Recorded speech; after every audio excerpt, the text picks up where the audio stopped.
Hey there, in this demonstration we're going to talk about images and image prep. This won't be the only conversation we have about imagery and colors, but it's important for you to know this information now before you finalize your work to make sure that you're providing the best images that you can for your final projects. There are two primary types of images: raster images and vector images. Now, raster images are images that are composed of pixels. These images can have a certain amount of information and will break down the larger you get it if you don't have a large enough scan. Vector images are things that you would make, say, like an Illustrator. They're not pixel based, and you can increase their size or decrease their size infinitely without damaging or destroying the information or the quality of the image. Raster file types are things like JPEGs, PNGs, GIF files, and TIFF files. Vector file types include .eps files, .ai files, which is an Illustrator file, or SVG files. So I want to show you briefly a real-life example of a document that I created similar to the document that you're going to create. It's a deck, and it has both raster-based and vector-based images, and I just want to give you a quick tutorial of what that looks like in InDesign. So I have InDesign open, and you can see if you don't have the options that are shown here, you can get them by going to Window and then finding the things that you're missing, which will probably mostly be in type and tables, and grab those out. Okay.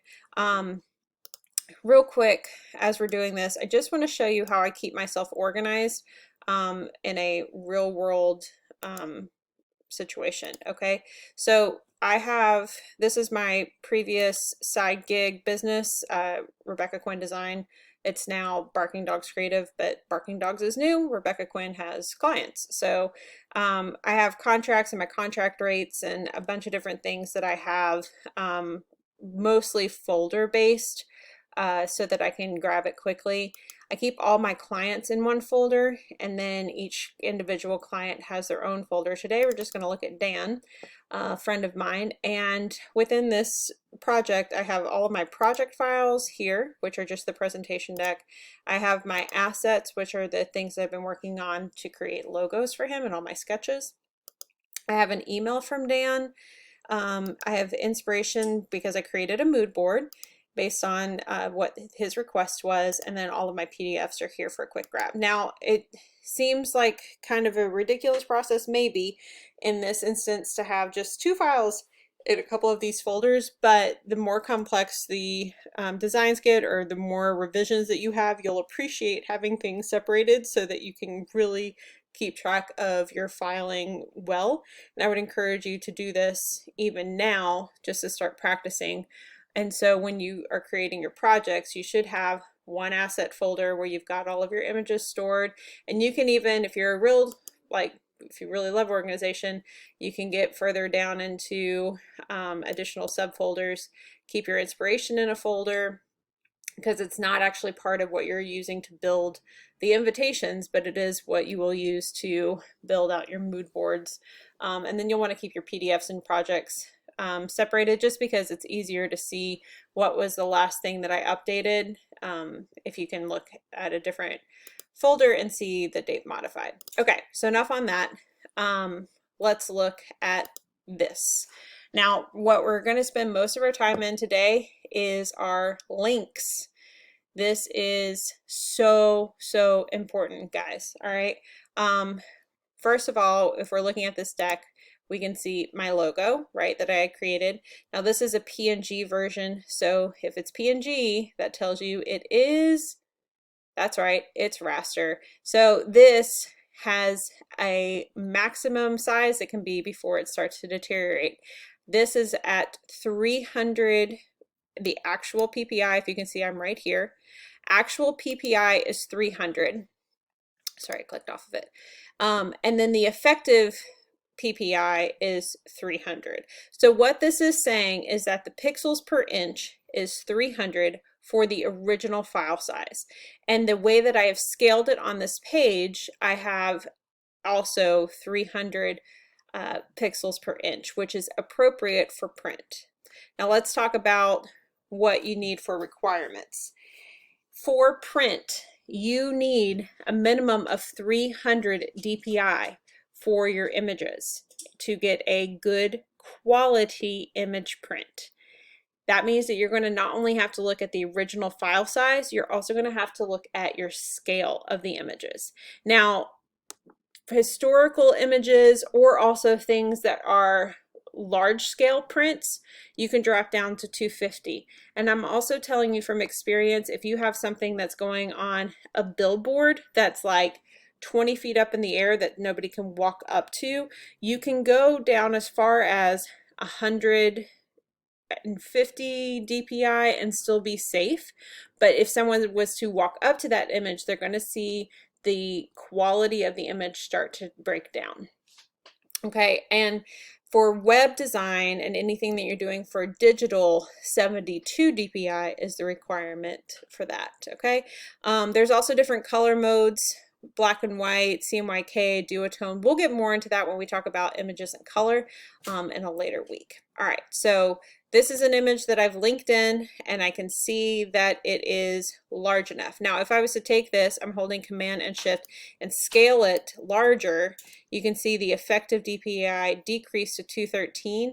And if I continue to do that, you'll eventually see that we'll start to get some pixelation that occurs here that we don't want. And even if you don't see it on screen, you'll start to see it in print. And so I'm just going to undo that and drop it back to where it was, and we're going to move on. There's my logo again here. Now you can see the effective PPI is 1,201. And these are kind of interchangeable. DPI is dots per inch, and PPI is points per inch, or pixels per inch. Sorry, pixels per inch. Getting tongue-tied. But we are, in this case, we're just using those interchangeably, okay? So these three things are images. Now, I want to just shine a light on what's going on here. So my friend Dan he has a part-time gig painting houses, and he provided this email with me, and I want you to check out. This is a real client, and he put this together with clip art, and this was what his inspiration was. Plus, he has this thing that he really likes that he talks about, and it is this Venn diagram in this color set. So this was his color inspiration, and then he had that really awesome, let me show you again because this is quality, this clip art based logo, and this is what he wanted me to create a logo based off of. So I looked at paintbrushes. I'm looking at what he's doing as a career. Paintbrushes was the way that we wanted to go. This is his color palette. So I took this as inspiration, but I expanded it. And also, if you'll notice, like in this particular image, that looked kind of dull just standalone. So I also enhanced the images a little bit. We're talking about images here, not color. So let me not get too off track. I was presenting this deck to him in a digital format. It was just going to him via email and a PDF. So the actual dots per inch or pixels per inch here is 96. That is at its actual size. Because I have shrunk it, I've gotten it down to 279. So that image would actually print decently. Not something you'd want to send to press if you didn't have to. This image would probably not print very well, decent, like in real life if I send it to press, because it's so low, 215. So if I was working and this was an image I was going to print, then I would go back to the client and say, hey, can you provide a larger image resource if this was, you know, a different case study or something where I was actually trying to print this image and they were providing me the assets. These are just images I pulled off of line though. So in this case, I took the image that was 72 DPI, I decreased the size of it so that it became 309, so that image could print. Although I wouldn't print that image, it's not the best, but it was perfect for what I needed here. All right, so now I've linked in this file. Now this is a .ai file, and you can see that here in our links. So this has no PPI or DPI listed because it is a vector image, and I can scale this infinitely and not lose quality. So these are just a couple examples of some logo options that I gave where I'm describing. So you can see I've got the rule that I've created down here. You can do that by going to your shape tool here, clicking on this down. Ooh, I lied to you. Click on the line tool. Sorry, it's in a different spot in Illustrator. And you can just hold shift down and draw a line. And then you can control how thick that line is up here with the menu or with your stroke effect over here. So that's one way that you can do it. Anyway, so that's there. I've got my little, here's my business name and his business name, and this was the second presentation, so this was after some feedback. I incorporated the paintbrush, so I custom illustrated a paintbrush for him and used it as like a space, and then I also incorporated it into the letter, and then I did like a combination of a couple of those directions so he could have the paintbrush and his full name unobstructed. So anyways, this was the whole purpose of this was to show you how to, we've already learned how to link in images, but now that the images are linked in, how to look at something and determine if it's vector based, which is .ai, .eps, or raster based, which is PNGs and JPEGs, TIFFs, and GIFs.